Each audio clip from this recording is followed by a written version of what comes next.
Esto es El Gerente, un podcast original de The Clinic, presentado por Hyundai. Descubre los modelos híbridos Kona, Tucson y Santa Fe en Hyundai.cl. Con Ian McNiven y Nelson Oces. El Gerente. Bienvenidos y bienvenidas a nuestro capítulo 10 ya del Gerente en The Clinic. Llegamos al segundo dígito. No nos va a acompañar Ian McNiven durante esta semana, probablemente la próxima, pero nos acompaña también un exgerente. Durante casi 2 años estuvo en la Universidad de Chile, Rodrigo Goldberg. ¿Cómo estás, Polaco? ¿Cómo está, don Nelson? ¿Qué tal? Oye, que el señor McNiven está en actividades... En actividades. En actividades. Sí, en actividades. Electorales. Electorales, Oye, sociales. Sí, es verdad, es verdad. Yo algún día lo voy a agarrar y le voy a decir... ¿Qué hueá estáis haciendo? Es verdad. Sí. Bueno, yo le dije, voy a llamar al polaco para que te reemplace. ¿Qué mejor el polaco para que esté en la mesa de la muchas gracias. Del gerente? Muchas gracias. Hoy día, polaco, tenemos 10º invitado. Ya hemos ¿Ya? llegado, nunca pensamos con Jorge Aspillaga, con la Génesis, con la gente de producción Cristian Giralde, que hubiésemos llegado quizás a 10 capítulos. No sé si has visto el programa, Sí, pero sí, hemos tenido muy buenos invitados, pero siempre Sí, sube la expectativa, porque yo sé que tú sabes que nos va a acompañar en el segundo bloque, que es un gran invitado. Sí, es verdad. No, mira, lo que pasa es que yo he visto siempre las repercusiones que tienen en prensa, lo que dijo Milton hace poco. Hace una semana. Arturo Salán, su minuto. Entonces, yo creo que tiene muy buenas repercusiones. Por eso cuando me dijiste, yo feliz vengo al The Clinic. Y efectivamente, cuando me dijiste, oye, acompáñame porque Ian no está, y tenemos un invitado espectacular, porque fue presidente de la NFP, es un tipo que respira fútbol, y hace poco, después de ya muchísimos años, vendió el club que fortaleció, que fue O'Higgins de Rancagua. Hablamos de Ricardo Bumor, que se ha sentado aquí con nosotros hablando de lo humano y lo divino, como decía. Sí, tenemos acá Raúl Matas. La pauta preparada para preguntarle también de eso, sobre la venta de O'Higgins de Rancagua al Grupo Caliente. Hank y Cristian Bragarnik del Grupo Caliente. Un hombre que tú conociste bien a mitad de la década del 90. Sí, lo conocí bien porque era presidente de la NFP. En la época del proceso clasificatorio de Francia 98, una persona súper cercana, una persona bien conciliadora, fíjate. Mira. Bien conciliadora, era de los que le gustaba buscar y llegar a acuerdos. No era de los que... Y yo me acuerdo que varias veces él pudo haber... como golpeado la mesa y decir, ¿sabéis qué? Vayan a cresta y esta cuestión se hace así, pero no, él era del más de decir, no, ¿sabéis qué?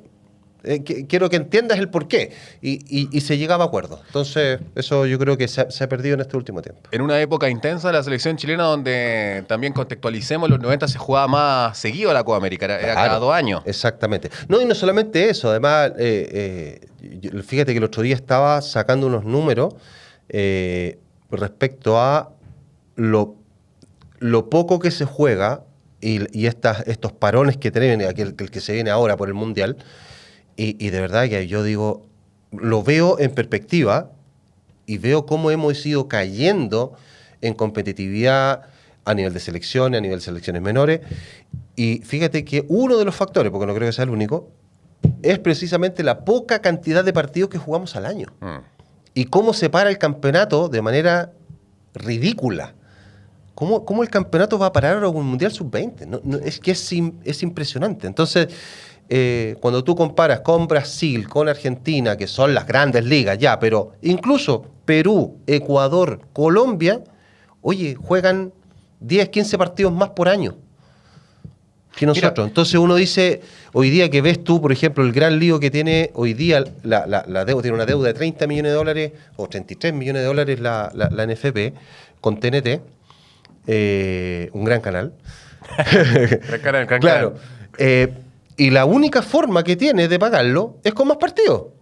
O sea, no tenía otra, porque en el fondo si tú hoy día agarráis a la NFP, la de vuelta le hacía así y le sale la tierra a los zapatos. Claro. Mira, entonces, en relación a eso, muy entre paréntesis, para que sigas, Polaco, porque justamente una de las preguntas en redes sociales de Luis García, su nickname es Luchopgar, te pregunta respecto a qué te parece esta paralización del fútbol chileno, que no solamente es la primera edición, sino que también el ascenso, la segunda profesional. Espantoso. Durante un mes. Le querido Luis, espantoso lo encuentro. ¿Qué querés que te diga? Lo encuentro terrible. O sea, porque son dos cosas que son complementarias. Tú cuando ves, por ejemplo, los partidos de selección y de selecciones menores, muchas veces es otro público. Porque si alguien me dijera, oye, no es que están compitiendo, entre comillas, compitiendo con el fútbol chileno, no compiten. No compiten porque tú te das cuenta que son públicos distintos. Claro. Entonces, y sobre todo en el contexto más allá que nosotros trabajemos en TNT, sino que cualquier canal que haya adquirido los derechos de televisación necesita más contenido. O sea, es absolutamente. Además necesitas contenido por una cuestión tuya como orgánica de canal, pero la gente, cuando el otro día me acuerdo que estaba en Valparaíso y me hablaba con un caballero, hincha de Wander, y me decía, yo echo de menos eso de tener el calendario a principio y decir, listo, todos estos partidos voy a ver, y así yo me programaba. Yo sabía que estos partidos Wanderito los jugaba aquí o acá, y de repente yo me programaba para ir acá, o si era por ahí más o menos cerca, yo viajaba, pero yo ya sabía qué día jugaba, y yo me podía programar y sabía cuántos partidos iba a jugar. Copa Chile, la Copa Viña, que en algún momento se hizo, que invitaban a otros clubes. Pero hoy día no sé, no sé si se va a jugar si quiere. Copa Viña espectacular en el verano cuando venía Cruz Azul, Inter de Porto Alegre. No, y además también antiguamente se jugaba, había una Copa Chile que empezaba muy temprano, que empezaba en fines de enero. Entonces era otra cosa, se jugaba constantemente mucho. Habían eventos. Había eventos, claro, y la gente los disfrutaba, y la gente era como que, oye, ¿qué se juega? Da lo mismo. Hoy día, por ejemplo, te digo una cosa, yo echo de menos la Copa Gato, güey. mira el nivel que llegamos. Sí. La Copa Gato era no importa, da lo mismo, juégala. O sea, ¿qué daño te va a hacer? Qué interesante, bola, con la actividad fluía constantemente. Y fíjate que me acuerdo el año 2020, previo a la pandemia, me tocó participar en un consejo presidente donde había moción, existía la posibilidad de hacer un tercer torneo, sobre todo un torneo de reserva, que para mí es fundamental. Yo creo que esa cuestión debe ser un desde. Y varios equipos dijeron, yo sí. Pero eran 5 o 6. Con 5 o 6 no hacía un torneo. De 32. Claro. Participantes en el consejo. Claro. Incluso, es más, muchos de los equipos que iban en la propuesta dijeron, porque el gran tema eran las lucas, obviamente, porque tenéis que movilizar otro equipo y toda la cuestión. Y varios equipos dijeron, incluso la misma NFP dijeron, oye, subvencionemos. Juntemos un par de lucas por ahí, por allá. Busquemos nuevos auspiciadores, un parte de la cola que corte de este auspiciador, da lo mismo. Metámoslo acá y hagamos un torneo distinto. Incluso las mismas marcas. Pero la gran mayoría dijo, no, por un tema de costo. No hubo voluntad. No hubo disposición ni siquiera de gestionar, mover. Y te digo, o sea, la U estaba dispuesto, Colo-Colo estaba dispuesto, Católica me parece también. ¿Qué más? A ver. Huachipato, si no me equivoco, también estaba dispuesto. O'Higgins estaba dispuesto. Estoy acordándome así a la rápida. Y fue como, pero el resto... mover otro equipo más, concentraciones, viajes, la cuestión, y yo lo puedo entender, porque si le decís, no sé, a Cobreloa o a San Marcos, que tiene que pegarse cada 15 días, en vez de movilizar 20 jugadores, tiene que movilizar 40, te la doy. Pero busquemos una forma de hacer un torneo de reserva en el norte grande, ponte tú, no sé. El sur, macro zona sur, ¿cachai? Onda agarrar de Temuco para allá, o de Puerto Montt para allá, no sé. Hay formas de hacerlo, ¿cachai? De buscar esos ingresos, pero no existe, no... Son pocos los que... Lamentable, vamos a hablar eso con Ricardo Moro en el segundo bloque, sobre todo para que en ese consejo de presidente instamos a que exista esa capacidad de diálogo, sí, para generar consenso y poder alimentar a este desnutrido fútbol chileno, que también tiene ese perjuicio a nivel de clubes y de la selección nacional. Imagínate lo lindo que sería que previo a los partidos tú pudieras ver un torneo de reserva donde más encima tus mismos jugadores los estás mostrando. Tus mismos jugadores lo estáis mostrando. Claro. O sea, le decís, compadre, muéstrese, juegue. En vez de estar al juvenil, en vez de ya ándate a jugar con la juvenil o con la sub-20 este fin de semana, no, compadre, sé que voy a enfrentar con los reservas a lo mismo cualquiera. Porque les das competitividad. Hoy día ver el campeonato de divisiones inferiores es una pena, es una lágrima. Como en Argentina, un campeonato de reserva, hoy día el fútbol juvenil lo tenéis fondeado. Antes se transmitía al menos 2 partidos, o un partido en Quilín del fútbol sub-20. El fútbol femenino también lo tenía la Copa UC, que se jugaba en el verano, también se transmitía y era... Ahí vimos muy buenos jugadores, de ahí salió Maripán, me acuerdo. Claro. Me acuerdo haberlo visto, venía de clubes mexicanos, pero no, se ha ido perdiendo lamentablemente, eso no parece haber mucho interés. Buen diagnóstico en esta previa, en este primer bloque de el gerente de The Clinic, que ya en segundos viene nuestro invitado, Ricardo Abumor. Gracias a Hyundai. El cambio no parte en el futuro, parte en el trayecto. Hyundai presenta la evolución híbrida, una nueva forma de moverse, más eficiente, más consciente, más conectada con el mundo que queremos. Porque cuando el camino refleja lo que viene, los autos también. Descubre los modelos híbridos Kona, Tucson y Santa Fe en Hyundai.cl. Volvemos a la mesa del gerente en The Clinic, con el gerente de hoy día, Rodrigo Goldberg. Te voy a dar a ti el privilegio, la satisfacción de presentar a nuestro 10º invitado. Es verdad. Oye, el invitado que tenemos es extraordinario, porque es un hombre que lleva muchos años ligado al fútbol chileno. Fue presidente de la NFP. De hecho, les voy a contar una infidencia. Me tocó negociar unos premios con él. Mira. Imagínate lo difícil, ¿eh? Imagínate lo difícil. Y es una persona que muy dedicada, que ha tenido grandes episodios en el fútbol chileno. Don Ricardo Abumor. Gracias. Te dije Don Ricardo, pero yo te tuteo. Pero por supuesto. Qué gusto. Yo voy a querer en Don. Don Ricardo, ¿cómo está? Bienvenido. No me hagan sentir tan viejo. Está bien. ¿Cuántas décadas? Más de 8 ya. ¿Cómo? Pasaba hace rato. Cumplí 83 el 10 de septiembre. Y lo mantenemos mejor que nunca acá. Así que Vigente, todavía estamos vivos. Es verdad. Bueno, primero, muchas gracias por venir, Ricardo. Estábamos revisando con Nelson entrevistas, algunas antiguas, otras recientes, sobre el fútbol chileno. Y cuando entraste acá, fue como empezar a hablar al tiro de la situación del fútbol chileno. Y tú particularmente tienes una visión muy crítica de lo que está pasando. Sin lugar a dudas, pues sí, a ver, yo creo que eso pasa hasta con las personas. Yo cumplí 83 años y el mundo que vivo actualmente es totalmente distinto al que viví. Hoy día viene una nueva era, una nueva generación, lo veo con mis nietos. Yo me crié en una familia de mayorazgo, donde tenías lo que querías, pero tenías que hacer lo que decían los 3 mayores. Hoy día tú hablas con los jóvenes y están en otra. Y hay que adaptarse a las circunstancias. Entonces yo creo que hay un cambio de era importante. ¿Cómo está viviendo ahora el fútbol? Porque literalmente, prácticamente toda la vida está ligada a la actividad. Por su papá dirigente, reconocido, recordado por el Mundial del 62. Usted también ligado a Palestino, últimamente O'Higgins de Rancagua. 6 años a NFP.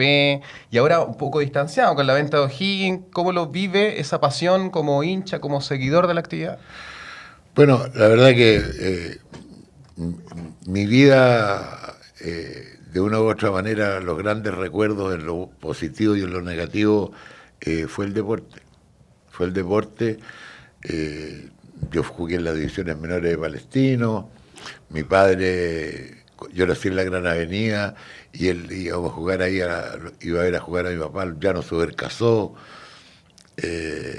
Era colocolino mi papá. ¿En serio? Sí. ¿No lo tenías? Era colocolino, sí. No decía mucho que era colocolino. Entonces conocí a la gente del fútbol desde muy niño. Me acuerdo, no sé, que tendría 15 años cuando conocí a Ser Stanley Rous. Ah, mira. Claro, que vinieron acá con la gente de la Confederación, mi papá formaba parte de eso. Nosotros ahí vivíamos en una casa en Pedro Valdivia y yo no entendía por qué le decían Serpo. Porque era Serpo. Sí. Señor.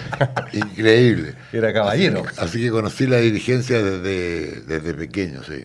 Y seguí la trayectoria de mi padre, de esos grandes dirigentes del 62 que fueron capaces. Yo me acuerdo una vez en esa famosa negociación de premio que fue la Copa América. Copa América de Bolivia. Bolivia. Sí. 97 por ahí. Claro, exactamente. Previo al Mundial de Francia. Yo siempre me acuerdo de una reunión que tuvimos en un break. Y tú decías, es necesario siempre dialogar. Sí. Y me acuerdo que también dirigentes de esa época de otros clubes como que veían en ti esa capacidad de diálogo de como decir, ya, ¿sabes que hay un problema? Conversémoslo a ver si llegamos a algo. Cosa que hoy día pareciera como que hoy día yo tengo la mayoría, levanto la mano, chao, olvídense. ¿O idea mía? No es idea tuya en absoluto, es que es absolutamente así. El problema es que hoy día el argumento no es válido. Hoy día solo es válida la conveniencia. Y eso es un peligro público. ¿Y por qué se perdió esa capacidad de conversar? Yo creo que no nos fuimos adaptando a las circunstancias, pues. No supimos cambiar cuando debimos cambiar. Ustedes son jóvenes, tienen que adaptarse a este mundo, pero para mí este es un mundo distinto. Me cuesta formar parte de él. ¿Pero te cuesta entenderlo o te cuesta como meterte dentro de ese mundo? Me cuesta entenderlo. Mira, yo trabajé en la empresa familiar 55 años. La conozco al revés y al derecho, una empresa textil. Si hoy día mis hijos que están a cargo me dicen, papá, incorpórate a la empresa de nuevo, y me hago cargo, yo creo que la quiebro en un año, conociéndola como la conozco. Claro. Así de brutales son los cambios. Porque se siente ajeno a los conceptos, A todo, al pues, dialecto. pero si yo, a ver, cuando te digo, mi hijo me dice, papá, quiero que vengáis a esta reunión. Claro. Ya, primero, una reunión por Zoom. Odio las reuniones por Zoom. No las soporto. Lo primero que me preguntó cuando lo llamé. ¿Es presencial, me dijo? No, yo las reuniones por Zoom no puedo. Y ahí estuve una hora escuchando y con desesperación, porque me daba vergüenza decir que no entendía nada de lo que estaban hablando y no quería preguntar, ¿qué es eso? O sea, los cambios son brutales en un montón de cosas. Y la sociedad se ha ido adaptando a eso. Y en el fútbol no. Y quizás nos hemos mal acostumbrado porque eso le quita interacción a las personas, a las relaciones para... Por ahí Mira, le escuché decir de que el mundo en general está frío e impersonal. Pero absolutamente. ¿También el fútbol hoy en día, a nivel de quienes están a cargo de dirigir el fútbol chileno? Mire, si aquí no es que exista gente mala. No nos hemos sabido adaptar a las circunstancias actuales. Entonces, queremos seguir manejando el fútbol como la paquetería, si ya se terminaron las paqueterías. Claro. Hoy día todo es transparente, todo es profesional, todo sale a la luz, que el grave problema que yo creo que está viviendo la sociedad, porque el ser humano salió a la luz de toda la vida, porque la tecnología transparentó el mundo, y el ser humano es pecador de la época de Adán. Unos por corruptos, otros por desconocimiento, otros por pelotudo, por lo que sea. Entonces, cuando se caen los pilares que sostienen la sociedad, la iglesia, los políticos, los empresarios, las Fuerzas Armadas, todos tienen... ¿Quién tira la primera piedra? El país perdió la fe. Claro. Este es un país maravilloso cuando cree. Y te lo digo porque lo viví. Te tocó, y digamos, desde el punto de vista... personal y profesional futbolero, épocas muy buenas, épocas malas, y muchas de ellas ligadas precisamente a eso. Yo siempre me quedo con ese concepto, la capacidad de diálogo, de poder, incluso, perdón si cuento una infidencia, pero me acuerdo que una vez me contaste que tuviste una época comercial muy difícil y fueron tus mismas competencias quienes te dijeron... Y te apoyaron. Así es. Imagínate. ¿Qué impensado eso hoy día? No, hoy día no. Hoy día cada uno vela por lo que tiene que velar, y es por lo que te digo. O sea, se perdieron las comunicaciones, se perdió la confianza. Este es un país maravilloso cuando cree, y tenemos éxito cuando tiramos todos para el mismo lado. ¿Por qué la Teletón tiene éxito? Cualquiera sea la condición económica del transversal, ¿no? Une. Porque la gente cree. Claro. Entonces... es muy difícil, y yo veo que no aparecen esos liderazgos claros, no aparece el William Wallace donde la gente le pueda creer y seguirlo. Usted es admirador de William Wallace, siempre lo nombra. A mí las películas me enseñan mucho. Don Ricardo, para encontrar alguna luz, alguna puerta abierta, usted, como dirigente, tal cual como lo dice el polaco, le ha tocado vivir las buenas y las malas. Tomó el fútbol chileno cuando estaba con el vigente castigo rumbo al Mundial de 1994, el 93. Comenzó a ser presidente de la Federación de Fútbol Chileno. ¿Pueden ser buenos estos quiebres para generar que ese primer desenlace exitoso, Copa América, participando, reestructurándose la selección chilena, que terminó con esa eliminatoria rumbo a Francia, participando en Francia 98, por ejemplo, el quiebre dirigencial, el FIFA Gate, que hizo caer grandes instituciones como por ejemplo la de la Conmebol, la de la FIFA, ¿fue algo bueno para el fútbol en general hoy día? Que se destaparan todos esos hechos de corrupción, esas controversias internas. Tú tienes que entender de que en la vida, si tú no estás con cimientos sólidos para poder crecer, podrás llegar a tener un éxito provisorio, pero se te va a terminar derrumbando. Tú necesitas estructuras sólidas de credibilidad y confianza para poder desarrollar y crecer, que es lo que no existe hoy día. Entonces, cuando yo te digo que el mundo está transparentado, y resulta que en el fútbol los consejos son cerrados. Nadie sabe quién es quién, nadie sabe quién es el dueño de los clubes. Hasta el punto que a mí me criticaron porque cuando vendimos O'Higgins dijimos, a esto lo vendimos. Y estas son las personas, estos son los porcentajes que tienen, etcétera, etcétera. Y me critican personas que pertenecen a clubes donde nadie sabe quién es el dueño. Entonces estamos todos locos. Yo creo que hay una falta de liderazgo y de credibilidad enorme, porque el país está enojado. Este país está enojado. Y nosotros estamos colaborando para que siga enojado porque no hacemos las cosas bien. No las y quizá ese enojo, Ricardo, perdón, saliéndome un poco del fútbol, pero que dos personas tan antagónicas como Janet Jara y José Antonio Caz estén liderando la encuesta, quizás nos está diciendo algo, ¿no? Digamos que sean los dos más probables contendores en noviembre. Uno dice, chuta, pareciera que va por ahí. O sea, un país bien polarizado. Hoy día todo pareciera, pero yo sí creo en el país, sí creo en la gente.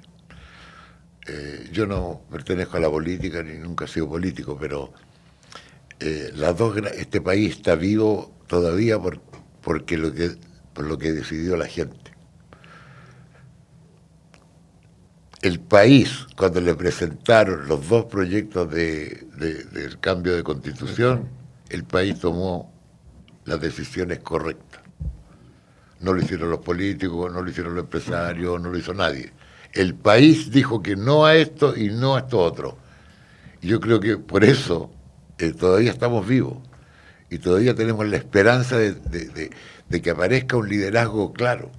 O sea, yo te escuchaba antes de cámara y yo en el programa, a pesar de todo esto, como que sigo viendo con fe, de que va a aparecer algo, no sé si en el fútbol o en el país, pero te veo con fe todavía.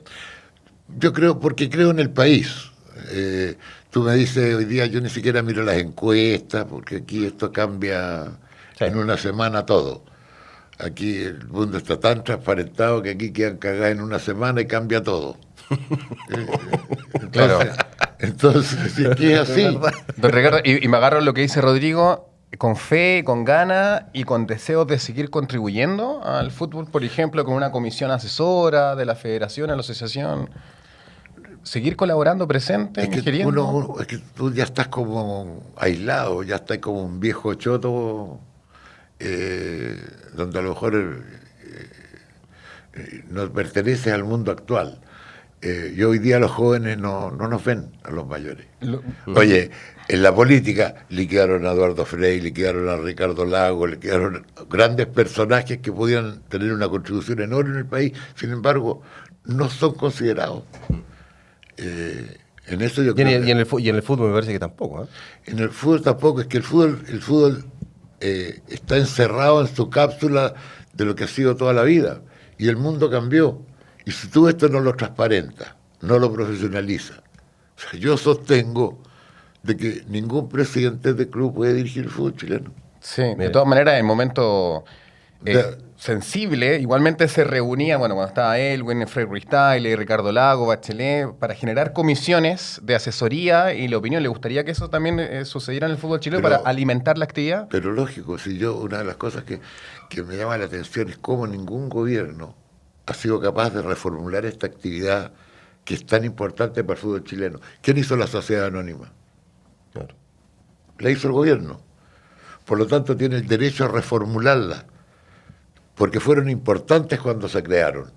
Pero eso desde el punto, porque yo me acuerdo que en algún momento escuché una declaración de Gamadiel García, hace cosa de un año más o menos, donde él decía que definitivamente al fútbol había que intervenirlo a nivel de Estado. ¿Es tan así de crítico de decir, ¿sabes qué? Yo me meto aquí y lo intervengo? ¿O es como una media mirada de afuera, así como media maquillada, así como, mira, los voy a vigilar o los voy a supervisar? No, yo creo que el gobierno forma parte importante de esto. Si es el país, si el fútbol le pertenece al país. Las sociedades anónimas deportivas se crearon con el concepto de que haya seriedad en la actividad. Piensa que antes no se pagaban los sueldos, las huelgas, etcétera, etcétera. Piensa que las sociedades anónimas deportivas nacieron cuando quebró Colo-Colo y la U. Claro. ¿Cierto? Y fueron importantes en ese minuto. Pero han pasado 20 y tantos años. Claro. Mucho, 24, 23 años. Y el años. mundo ha cambiado y nosotros no hemos reformado nada, seguimos igual. ¿Pero tú eres partidario de que el Estado intervenga al fútbol chileno? Pero si no le damos un marco de desarrollo distinto, y yo creo que tiene que partir por el Estado, si el Estado hizo la Sociedad Anónima Deportiva, y yo creo que tiene la obligación de reformularla. Absolutamente. Yo creo que hoy día es un mundo distinto, un mundo donde el profesionalismo y la dedicación tiene que ser absoluta. Por eso que yo te digo, los presidentes de clubes tienen que preocuparse de sus clubes y tú tienes que traer una administración profesional. Hay muchachos que manejan ligas que lo hacen brillantemente y son profesionales rentados. Y si te falta gente de acá, te traes a 2 de la Confederación o a 2 de la FIFA que me reformulen todas las categorías, todo el fútbol chileno.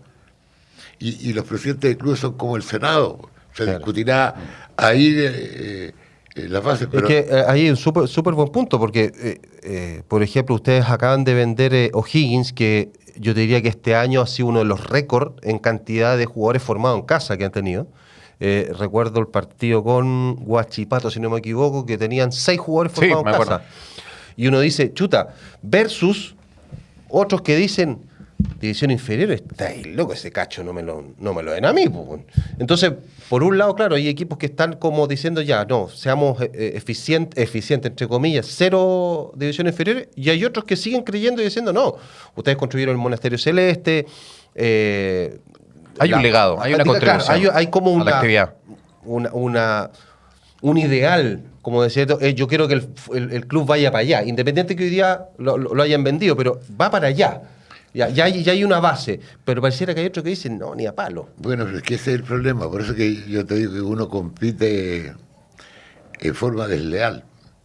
O'Higgins es un club, tú me preguntas a mí, un club que tiene las mayores proyecciones de ser grande porque tiene una base sólida, es un club que tiene un desarrollo deportivo con los jóvenes enorme, tiene un complejo deportivo que no lo tiene la selección chilena.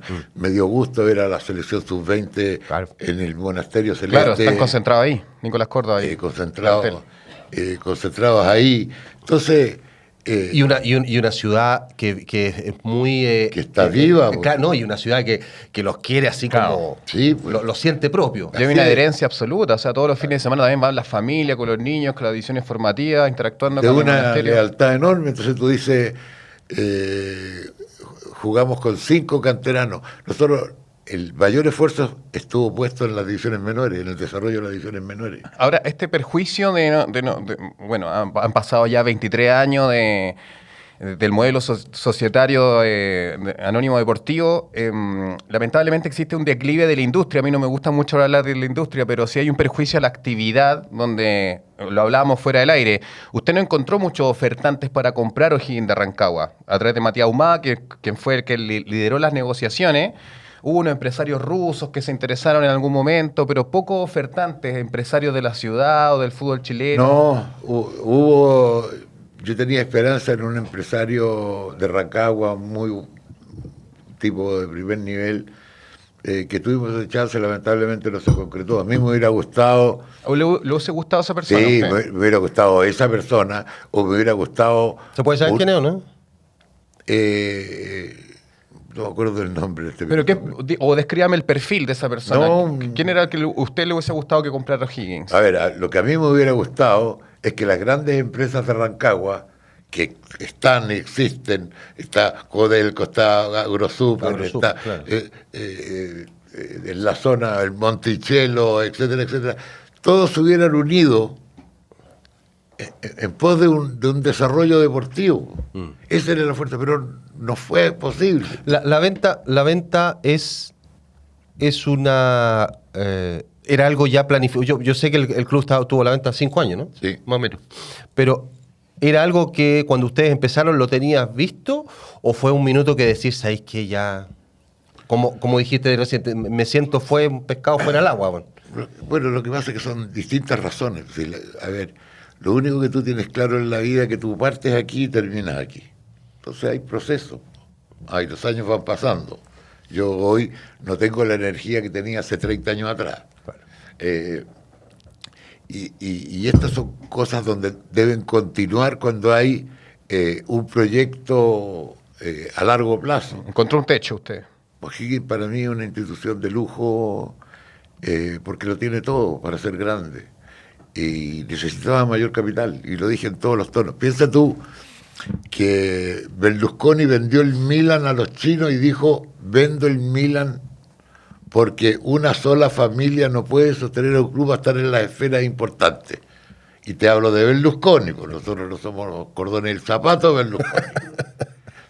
Entonces, yo veía eso de que se requería mayor inversión, mayor capital, porque la base está hecha, lo tiene todo para ser un grande. Y la esperanza hoy está en que esta gente que está dedicada a eso lo puede hacer, y yo creo que esas son las intenciones. ¿Y por qué no encontró ese perfil de empresario interesado en el club? ¿Porque existe un deterioro de imagen hay una desconfianza sobre la actividad? No, porque yo creo que cuando se hicieron las sociedades anónimas deportivas, nadie contribuyó en nada. Oye, esta es una sociedad anónima deportiva, arréglensela ustedes. Claro. Entonces, no quieren entender de que estas sociedades anónimas deportivas son distintas a cualquier otra. Claro. Porque nosotros podríamos haber sido los dueños de O'Higgins, pero en la práctica lo estábamos administrando. Porque tú necesitas a la gente, tú sin la gente eres nadie. Claro, el club es la ciudad. Es la ciudad. Entonces tú en la ley podrás ser el dueño, pero en la práctica lo estás administrando. Válido para O'Higgins y para todas las instituciones. O sea, en ese aspecto, Ricardo, ¿se ha dejado de lado al público en general como parte de este armado? Es que es el sistema. Es el sistema de lo que está pasando. Piensa que aquí, no sé, yo lo veo, aquí hubo un cambio de era brutal. Aquí hubo, producto de la tecnología, una transparencia total. Y salimos a la luz todos los que teníamos que salir a la luz y los que seguirán saliendo, en donde la gente se sintió defraudada. Si este país está enojado. Está enojado porque, a ver, que una persona que no tuvo mayores posibilidades, que nació en una población, que se saca la cresta para poder mantener el hijo en el colegio, para poder mantener el mes. Y de repente sale a la luz de que los empresarios se coluden para subir el precio de los pollos, para subir el precio de los remedios. Se rebelan. Sí. Después de la frustración se revela. Se rebelan. Y tienen razón en rebelarse.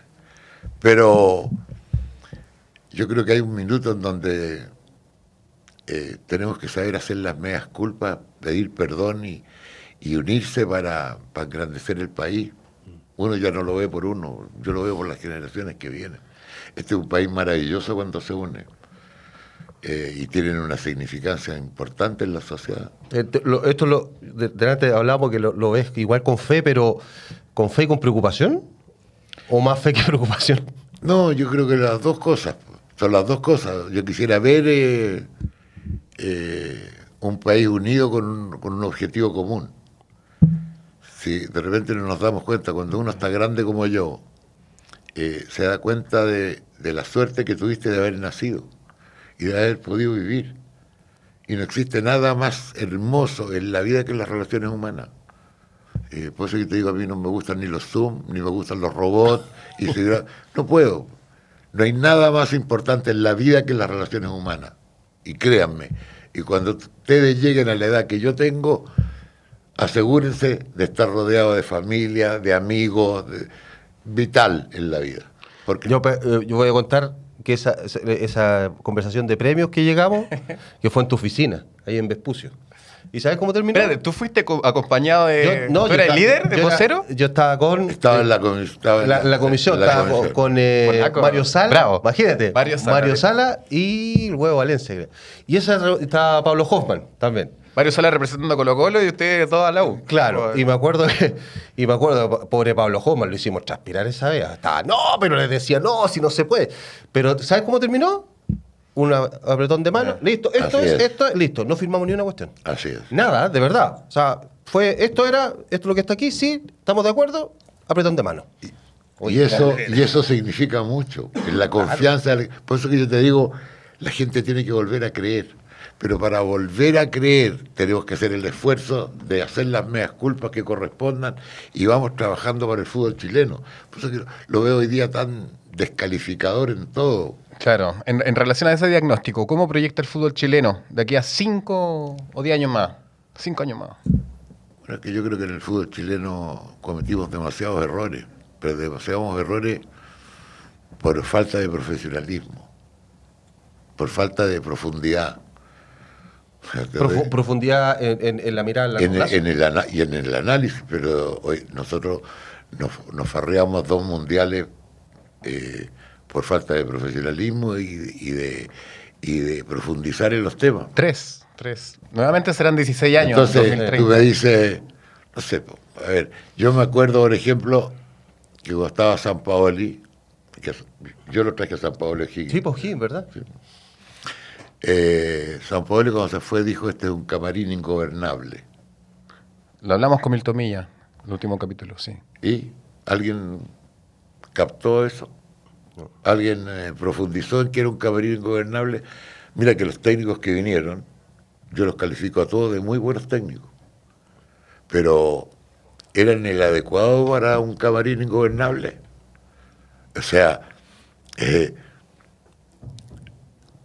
cuando a ti te dicen que hay que manejar un camarín ingobernable, tienes que traer una persona que tenga el carácter, porque todos eran muy buenos técnicos los que vinieron. Esto es como cuando tú dices, voy a la farmacia y te recetas tú solo a comprar un remedio. Tal cual. Y te lo tomas y no te hace nada. Y esperas que te haga algo. Claro, el problema no es el remedio, el problema es que no era el adecuado para el momento que tú estabas viviendo. Entonces nosotros no profundizamos en ese tema, porque todos eran buenos técnicos.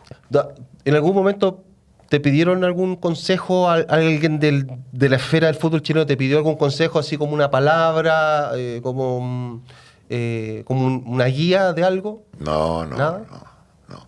Eso no existe aquí.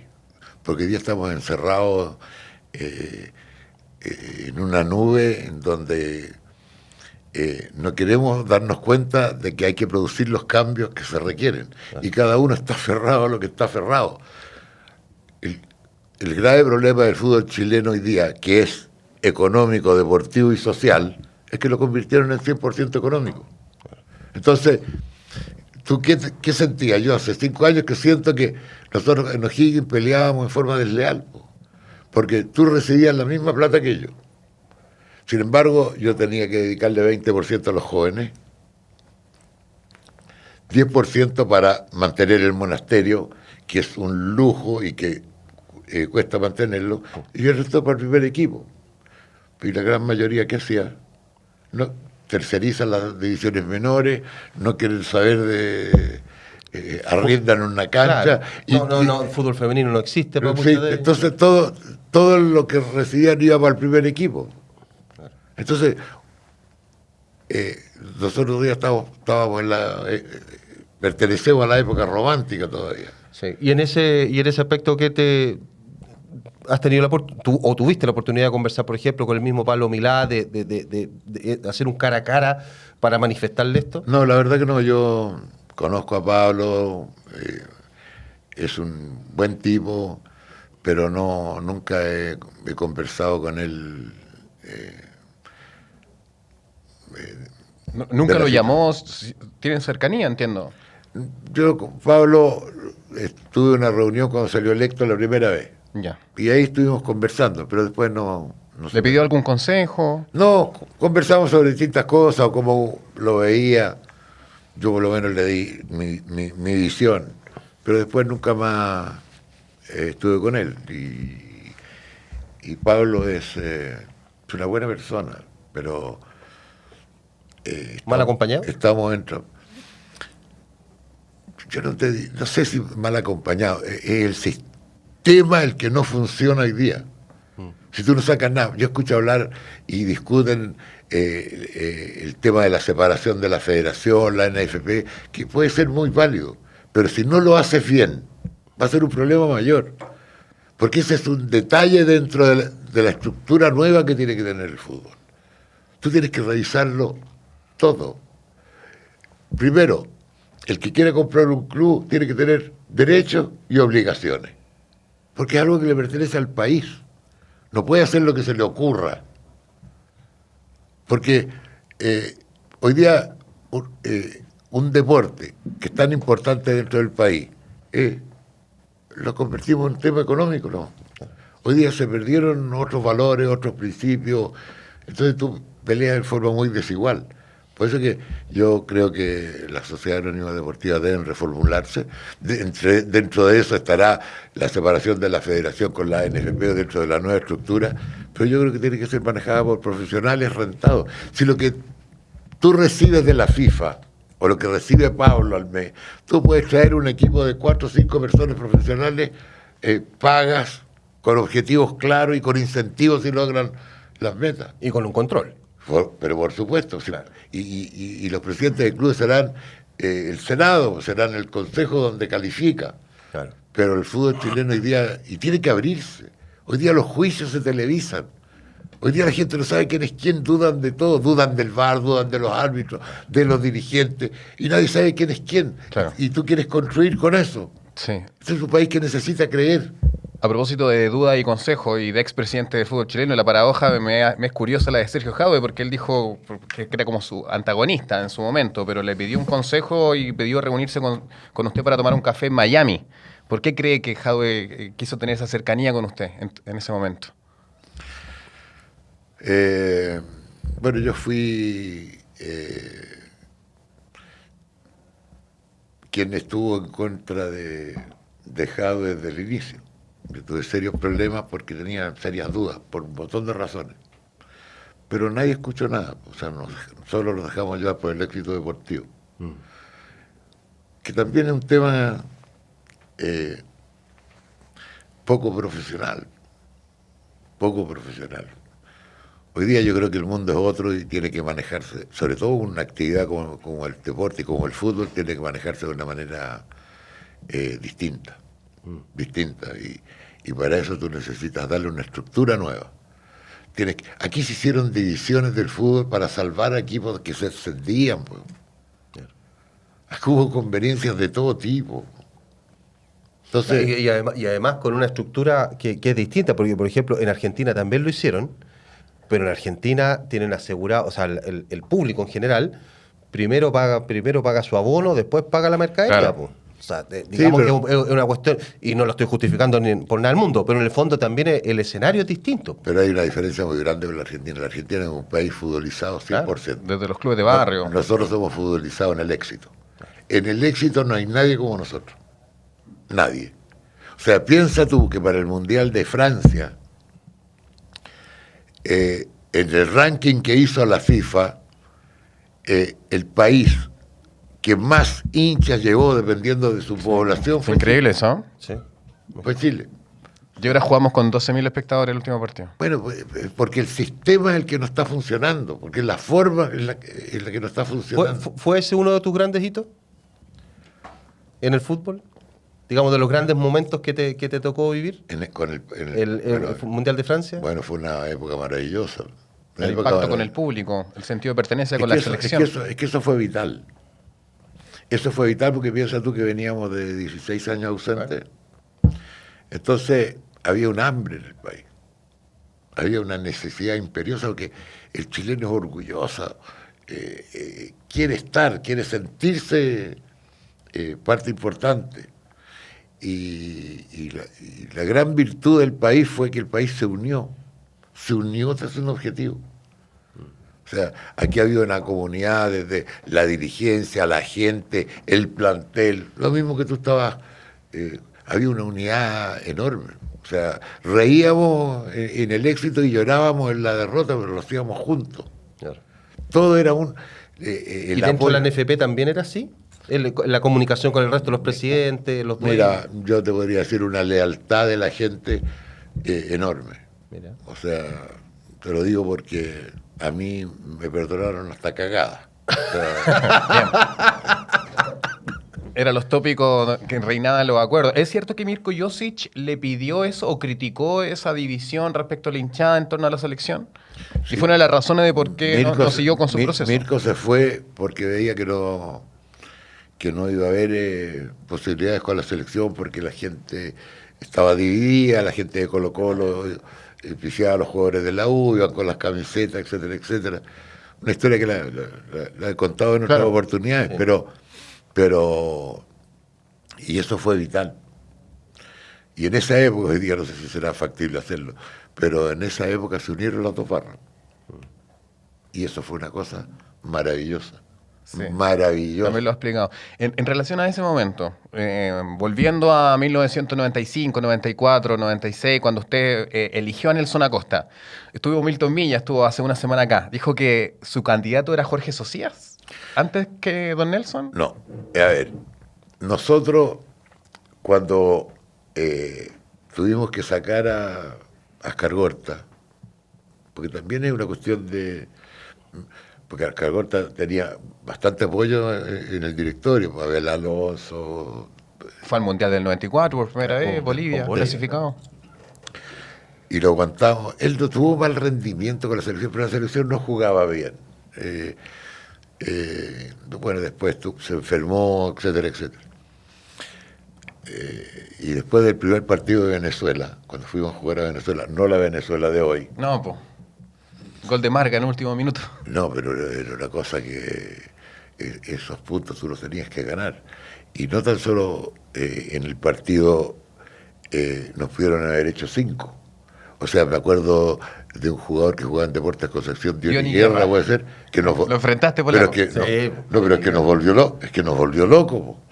Debe haber sido el primer venezolano que vino a jugar a Chile. Claro, Diony Concepción. Guerra, pelo largo. Exactamente. Concepción. Nos volvió loco. Parecía Romario. Jugaba con guantes, de verdad. Entonces tú decías, mira, cuando empatamos en el último minuto, yo ni siquiera me moví el asiento, pero yo no podía creer lo que estaba viendo. Por eso que tomé la decisión de Ricardo, es interesante el contexto y el recuerdo, porque justamente estamos también en este proceso. Venimos de una crisis, vamos a estar 16 años en un mundial, si es que participamos el 2030, del 82 al 98, misma cantidad, en ese perfil de entrenador que usted buscó post Ascargorta. ¿Por qué Nelson Acosta? Bueno, porque, a ver, después de ese partido con Venezuela, yo sentía de que había que hacer un cambio. O sea, Ascargorta tenía el apoyo de Abel, de Darío, Harold, que me lo trajo. Entonces, en la reunión de directores, yo les dije, yo tengo la sensación de que esto no va para más. Pero bueno, si ustedes quieren apoyarlo, voy a ir a hablar con él. Y fui esa misma noche a la casa de él, la casa en Santa María de Manquehue. Me ofreció un whisky, nos tomamos un whisky. Y yo le pregunté una sola cosa. Si él estaba preparado para enfrentar lo que venía, porque había sido un desastre. lo de Venezuela fue un desastre enorme. ¿Y qué me dijo? Me dijo, le mandé a poner vidrios polarizados a mi auto. Cuando me dijo eso, yo dije, hasta aquí llegamos. Entró a la defensiva. Claro. No me dijo, pasó esto, vamos a esto, vamos a lo otro. Claro. Y en ese minuto le dije que no podíamos seguir así. Entonces, ahí hablamos con 3 técnicos. Con Jorge Sociedad, Manuel Pellegrini y Nelson Acosta. Mira. ¿Habló con Manuel Pellegrini? ¿Sí? O sea, el primer acercamiento real a la selección de Manuel fue con usted, no con Salah. No sé. La verdad que ¿Me lo está diciendo? yo, sí, Interesante. Y tanto Manuel como ¿El Lulo? como el Lulo dijeron, ¿sabes qué? Aquí hay que preparar un proyecto a 4 años plazo. Aquí yo me tengo que jugar la vida. Se venía el Mundial encima. En esta cuestión. Y el remedio, el antibiótico preciso para lo que estábamos viviendo era Nelson, que iba último con la Unión. Sí. Iba último con la Unión, porque tú Esa cuestión la COID te quemas la casa. po. te quemas la casa. No, Bueno, buena Libertadores el 94 en la Unión Española, Claro, cuarto de claro. final. Entre paréntesis, muy breve, ¿por qué Manuel Pellegrini le dijo que no a la selección en ese instante? No es que le haya dicho que no, ellos querían partir desde cero. Proyecto a largo plazo. Sí. claro. No tomar la herencia que venía. ¿Necesitaba usted un resultado más inmediato? No, y nosotros necesitábamos, el país estaba desesperado, estaba vuelto loco. Entonces tú necesitabas no un tratamiento de primera clase en la mejor clínica, necesitabas una inyección a la vena, po. Necesitas la urgencia. Claro. La posta central nomás. Y el único que tenía las condiciones para eso era Nelson. Y cuando yo hablé con Nelson, me dijo, yo me la juego y clasifico a Chile. Y la convicción que tenía, porque Nelson tenía esas aptitudes. Oye, nunca había escuchado esto, gracias por la confianza, bueno. porque vimos harta entrevista y muchos futboleros previos al entrevistarlo con el polaco me preguntaron cosas simplemente para desmitificar, sobre todo las nuevas generaciones. Nunca habló con Russo, con Benítez, con Bombalet, ¿no? Con Bombalet no. Es lo que te dije. Pero yo Buena decisión al final. Pero yo íntimamente yo sabía de que la persona que necesitábamos para el momento que estábamos viviendo era Nelson. O sea, es la diferencia que yo te digo cuando tú no analizas el momento del tipo de antibiótico que requieres. Claro. ¿Me entiendes?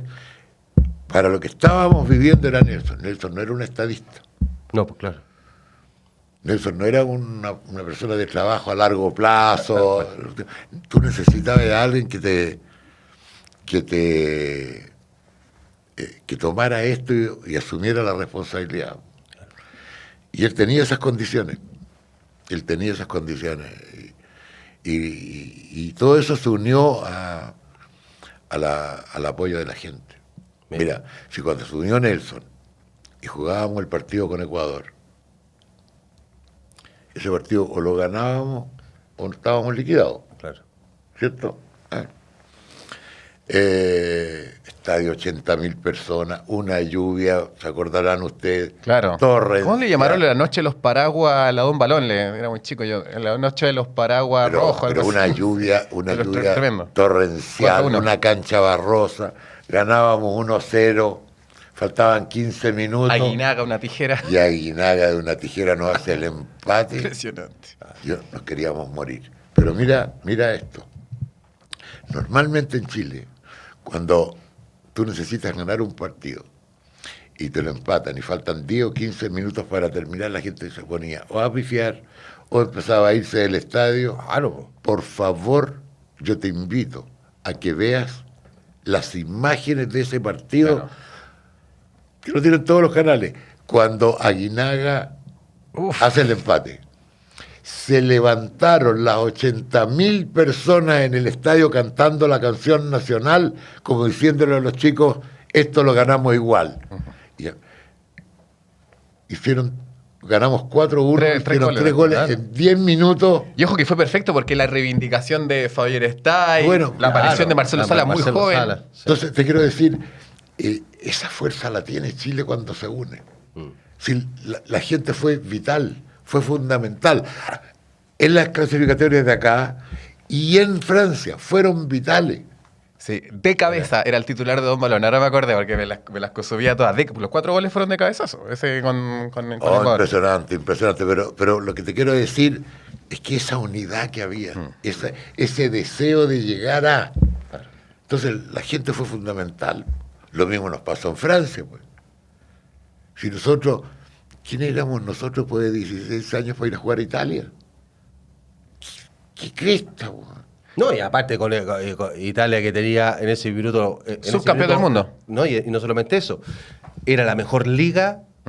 No era la Inglaterra de hoy día. O sea, era Italia, del Milan, de la Juventus, del Inter. Estaba el Balón de Oro, Ronaldo, estaba Zamorano, estaba así Sala. Es, pero para que tú veas que esta es una actividad tan emocional y pasional,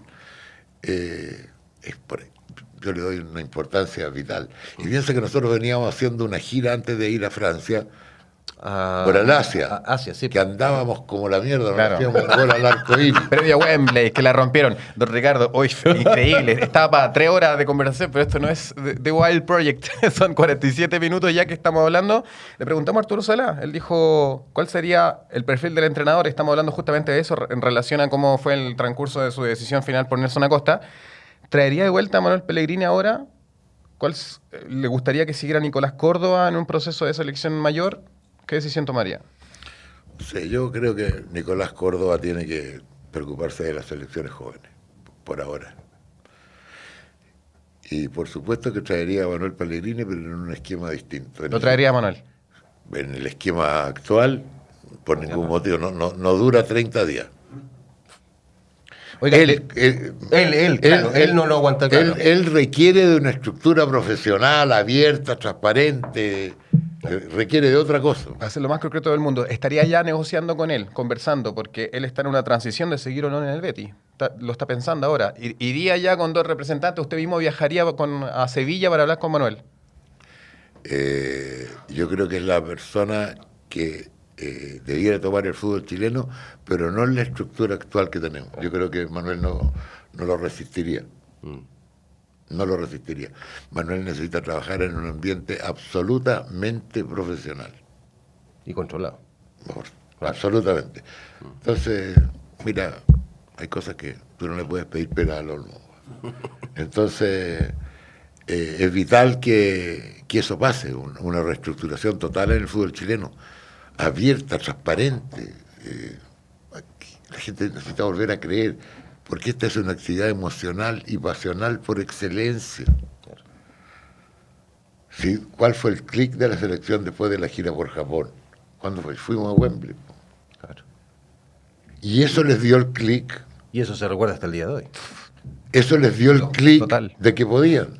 Claro. Si la Inglaterra no quería jugar con nosotros, si fue un milagro.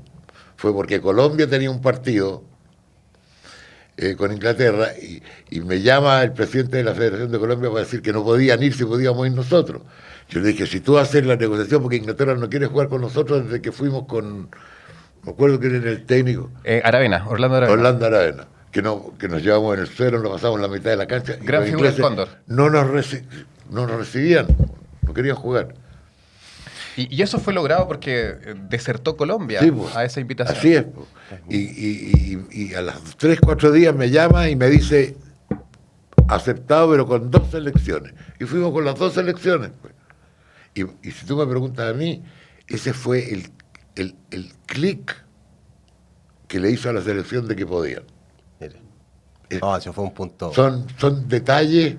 Claro. Pero Detalles, o sea, son hitos que de repente te dice, entonces aquí está. Así es. Nuestro editor ya dice que enough, como dicen los londinenses. ¿Sabéis qué? Quiero improvisar con polaco. Nosotros hacemos fútbol y parrilla, donde existe el minuto de confianza. Quiero improvisar y le quiero pedir, ¿qué consejo le daría usted a Pablo Milad? O a quien suceda en el cargo Pablo Milad, porque dijo que no va a continuar. ¿Qué consejo le daría a usted? Yo le daría el consejo de que reestructure el fútbol chileno. Esto necesita una reestructuración absoluta. Si no podemos estar peor. Aquí todos dan una instrucción distinta. Las programaciones no son claras, estamos expuestos a que pase cualquier cosa. Yo creo que si él quiere dejar un legado, como creo que lo quiere dejar, debiera reestructurar el fútbol chileno así como te lo estoy diciendo. Tú necesitas una administración abierta, transparente, profesional, rentada, en donde la gente sepa quién es quién, quiénes son los que van al consejo, quiénes son los presidentes de clubes, qué es lo que opinan, qué es lo que no opinan. El mundo actual es así. Eso es lo primero que yo le diría a Pablo. Reestructura el fútbol chileno. Gracias, don Ricardo. Muchas gracias, Ricardo. Ha sido siempre un tremendo gusto verte. Ha sido, seguir diciéndole don. Oye, muy amable. Déjense de huear, no me hagan parecer más viejo. Paren la chacota, weón.